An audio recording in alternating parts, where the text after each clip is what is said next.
Yo, what's going on, sports world, man? It's your boy Jay Chestnut, man, and we back in the new Pound for Pound Sports Lounge, man. I just kind of want to take a minute to thank everybody listening to this, man. If you're listening to this on YouTube, give it a like, leave a comment, subscribe, hit the bell notification, because from here on out, I know I'm kind of late as far as the start of the football, the end of the football season or whatnot, but what we're gonna try to do here is do as much content as we can, and the Pound for Pound Sports Lounge. We're gonna talk about everything. We're gonna talk UFC. We're gonna talk boxing. We're gonna talk basketball. We're gonna talk football, and college hoops as well. Just mainly like the sports and anything else that I may follow and find interesting that I think you guys may want to listen to. I appreciate you guys joining me on this journey.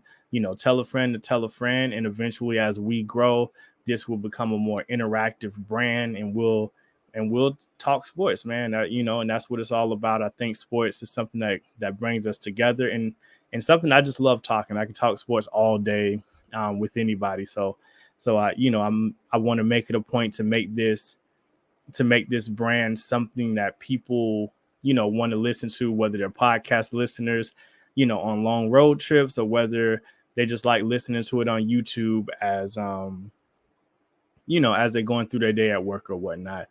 Forgive me because I'm having issues with my camera, so we'll get that fixed soon enough, so you guys can put a face to a voice and know who you're listening to. But let's get right to business. So we are talking San Francisco 49ers versus Detroit Lions, NFC Championship game tomorrow, 6 p.m. Obviously, winner goes to the Super Bowl here. And I think it's a lot to talk about in this game. I've listened all week as far as I've listened, about the narratives in this game. And first, let me kind of talk about the matchup kind of holistically before we kind of start breaking down things that I'm looking for and the things that I think each team can do to win this game. Sometimes I think in this day in sports, I think we get a little too overreactionary, right? Like sports media, I think it's the job of sports media to have us built up, to have us to talk about every little thing that goes on in sports, right? So we saw the divisional round game where Brock Purdy didn't look great against the Green Bay Packers, right? And a lot of the narrative this week has been about like, oh, could he be the weak link to the 49ers? Like, is he the reason that they won't win a championship?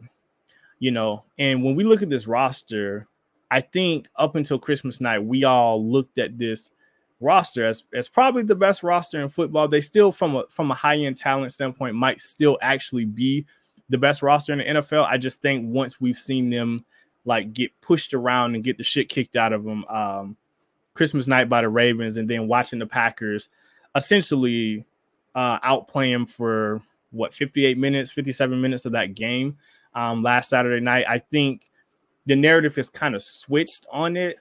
But this matchup, to me, it is a 7.5 point spread. I think it opened at 7 or whatnot, and a lot of people are drinking the Detroit Kool-Aid, right? They're drinking the Kool-Aid, and rightfully so. Like, you have to be very impressed with what Dan Campbell and Jared Goff has been able to accomplish in 3 years. I think they've been together.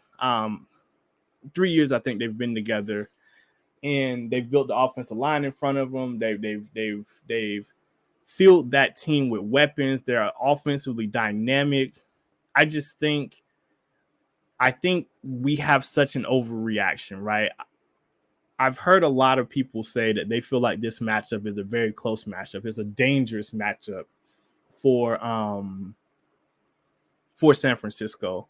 And I think a lot of it really has more to do with the performance we've seen them put on last week against Green Bay. Now, do I think Green Bay should have won that game last week? I do, right? I do think they should have won. In fact, I actually bet Green Bay money line, and it fucking destroyed my parlay Saturday night, right? So I was a little upset because I felt like I was on the right side of it. It's just, lesson to everybody in the playoffs. Obviously, like when you have a team down, you gotta put them away, right? So, but I think the beautiful part about what happened last Saturday was Brock Purdy was probably as bad as he could be. He threw, by my count, 4 balls that should have been intercepted, 2 that probably should have been taken to the house. And really, the Packers probably, if they convert those plays, the Packers probably win in a rout, right? And we're having a different discussion right now, Packers Lions as opposed to Lions 49ers. But sometimes I think in championship runs, you have, whether that be in basketball where you have a series that you won that you probably shouldn't have won, or in football where you just have games where as the better team, like you might overlook an opponent. Like they were the first 7 seed since the expansion of the NFL playoffs to win a game. So obviously in the playoffs, you don't want to be in a situation where you're overlooking teams, but I'm not going to hold that against them as far as my analysis and what I'm thinking for this week, right? So for me, there are a couple things, right? For one, I'll just say flat out, like, this game doesn't feel like it's a close game to me. I feel like this is one of those trap game spots. This is one of those spots where the public wants to believe that Detroit is the team to back here, especially getting 7.5 when you watch them get outplayed for what, fucking 2.5 hours, like 2 hours and 45 minutes last Saturday night, right? I think San Francisco is uniquely built to deal with how do I want to say this? San Francisco is built to take advantage of the weaknesses of Detroit. I'll say it like that.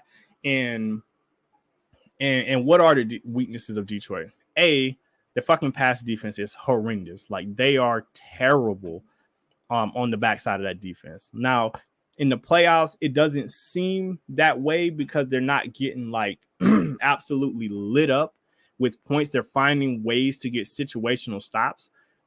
But to be honest, they could have easily been at home 2 weeks ago in that Sunday night game if Sean McVay just fucking handles the clock better than what he did, right? They won that game by 1 point, but credit to their defense. I think their defense only gave up, 10 points in the second half of that game, if I'm not mistaken. But what we know about Detroit is when you can get pressure on Jared Goff, he's not the same quarterback, right? And what defense, although under different management, a different coordinator, what defense has seen outside of the Rams, what defense has seen him more and dominated him more than San Francisco's? Like, we're like, I understand what the love for Detroit is, but we have to understand the narrative behind Detroit. Detroit this year has been an excellent home team. So when you look at their first 2 playoff games, they were indoors, right? Like, so, and not that California is going to be like this weather stricken place where Jared Goff is going to fall apart because of the weather, but we understand that when he's on the road, he's not the same quarterback. And he's shown that at times this year where he's not been the same quarterback, where he's just not been the same quarterback. So when you look at them, the pass defense, the red zone defense is even worse than the pass defense. Pass defense is 27th in the league. The red zone defense is fucking 29th. Like, I think they're giving up touchdowns on like 60% of their red zone trips this season. So like, when you look at those things, they also have an offensive guard, which I think the offensive line is the strength of their team. And the defensive line is supposedly, I would say it is the strength of the 49ers team from a depth and a talent perspective. So when you're telling me Frank Ragnow, who's their center, is beat the hell up, he's probably going to play, but he's definitely on the injury report. Jonah Jackson, their guard, I can't remember if he plays left guard or right guard. He's out. He's out. I think he got injured in the second half of that game against Tampa. And now you have a backup offensive guard who did not play well when he came in. Now, a week to prepare, sure, but it seems like the 49ers are starting to get healthy along that defensive line. So now when we look at where this game is going to be won, all of Detroit's games come down to the fucking offensive line. If they can protect Goff, you probably have no chance to stop him. They just have too many guys. They have too many guys, that they can absolutely neutralize. You know what I'm saying? Just destroy a defense with.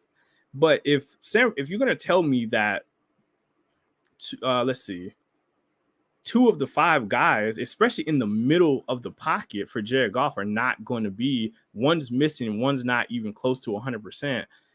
I don't like the matchup, right? So I'm going to break down a couple keys to victory for both sides, although I don't think Detroit has a shot in hell to win it, but it is the NFL, and, you got to play the games on grass, right? So for San Francisco, I think it's pretty simple. I just touched on it. You got to pressure Jared Goff. Like, when you pressure Jared Goff, he is not the same quarterback.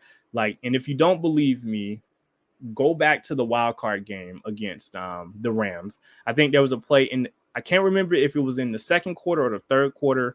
There was a play where 2 Rams defenders literally have their hands wrapped around Jared Goff, and they're getting ready to bring him down, or not really bring him down, but essentially just wrap him up, to get the in the grasp sack, I think is what it's called.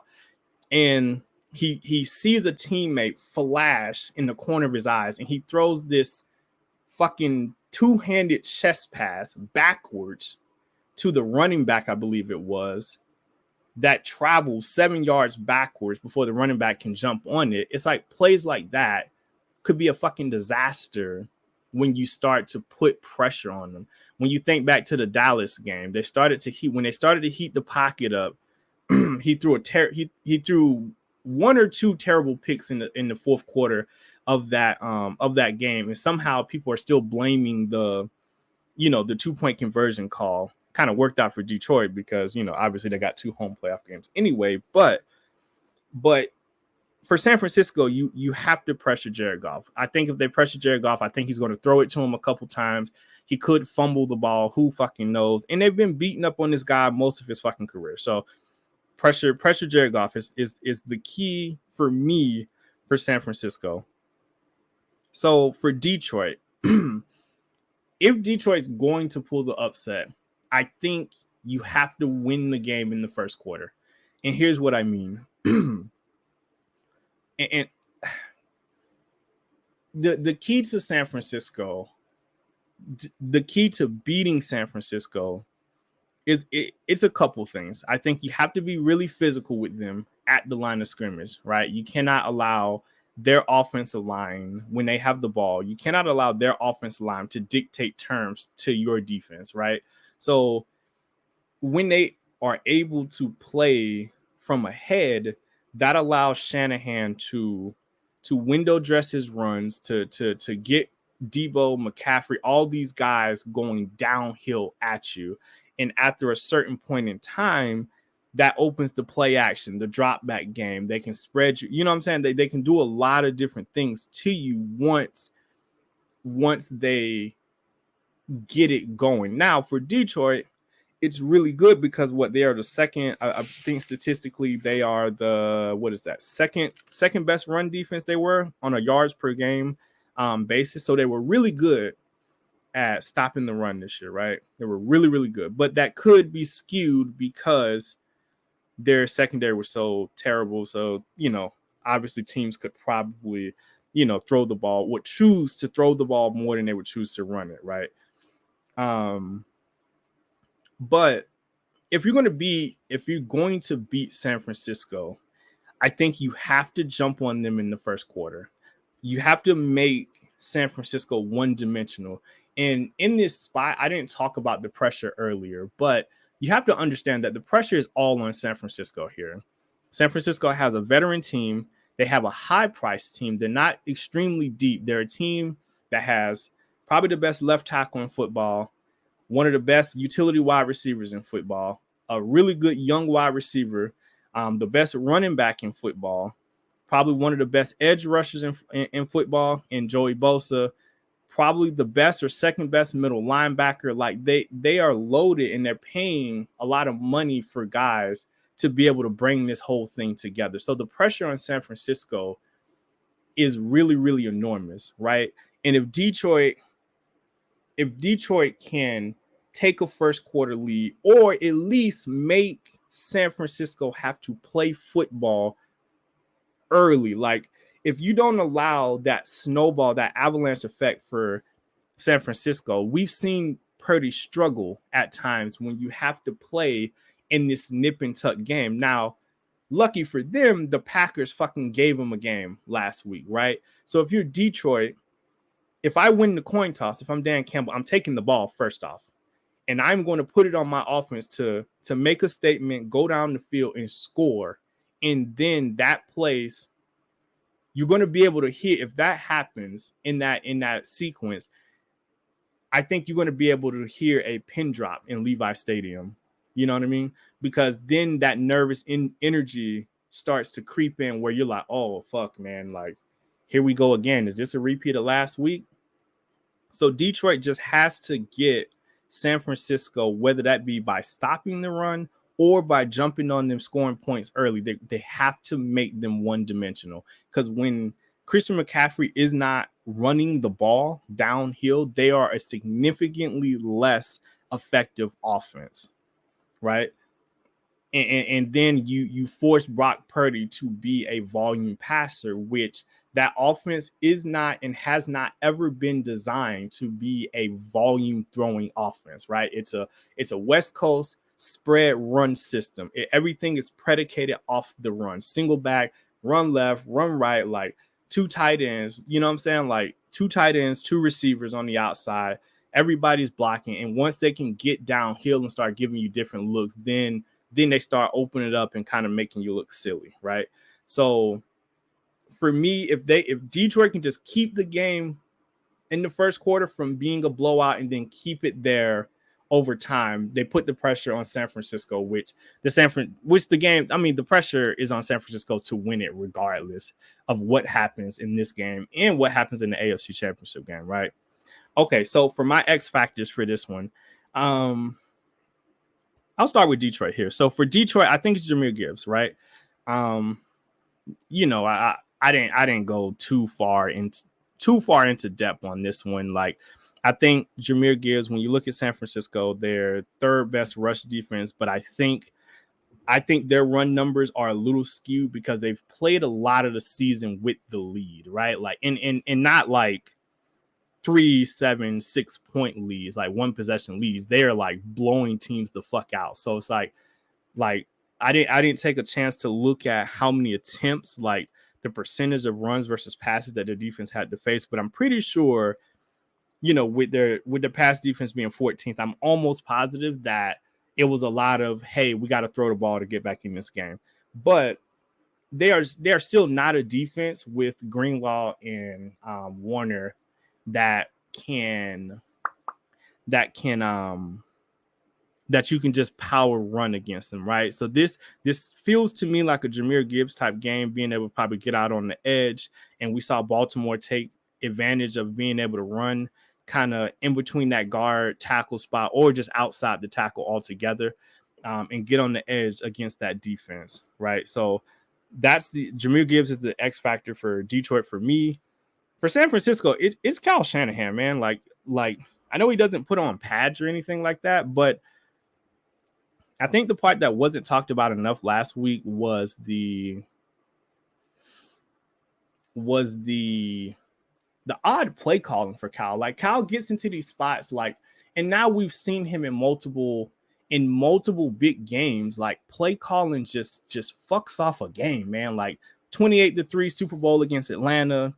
Like, when they have a chance, they get the big play to Julio down the sideline, man. He's still fucking throwing the ball. Then against the Chiefs, they have a 20-10 lead in the fourth quarter of that game. They're running for fucking 6.4 yards per carry, if I remember correctly. And they start throwing the ball all over the place, not protecting the lead. Last week it's raining, and it's very clear that your quarterback is struggling to grip the ball and throw the ball down the field. Obviously, when he's throwing it to guys in white jerseys, which is not the color they were wearing last week, and he's still throwing the fucking ball. And it's like, it's only once they calmed down and came back and start giving the ball to McCaffrey that the offense started to settle down, and it allowed Brock to settle down. But Kyle Shanahan is the X factor, because I'm starting to feel like, at what point is the pressure on Kyle to win? It's like, granted, if they lose Sunday, the quarterback generally always shares the blame. But as a Falcons fan, let's just be honest, man, I've seen Kyle blow this fucking thing as a coach multiple times. So I'm not going to sit here and act like, oh man, Brock Purdy is the reason. Like, maybe we have a Kyle Shanahan issue, and I'll talk about that in another video, right? So for me, spread being 7.5, I'll say it like this. Like I said, I don't think this game is close. I personally think San Francisco jumps on Detroit early. I think they beat the shit out of them. I think they beat them up. I think they do whatever they want. For final score, I think I will say, final score. I think you get San Francisco 38, Detroit 20. So I'm going to say 38-20 San Francisco. They will be the NFC champions, and they will be going to the Super Bowl. So tell me what you guys think in the comments, man. Like, subscribe, man. Tell a friend, share it with a friend. And I look forward to hearing from you guys.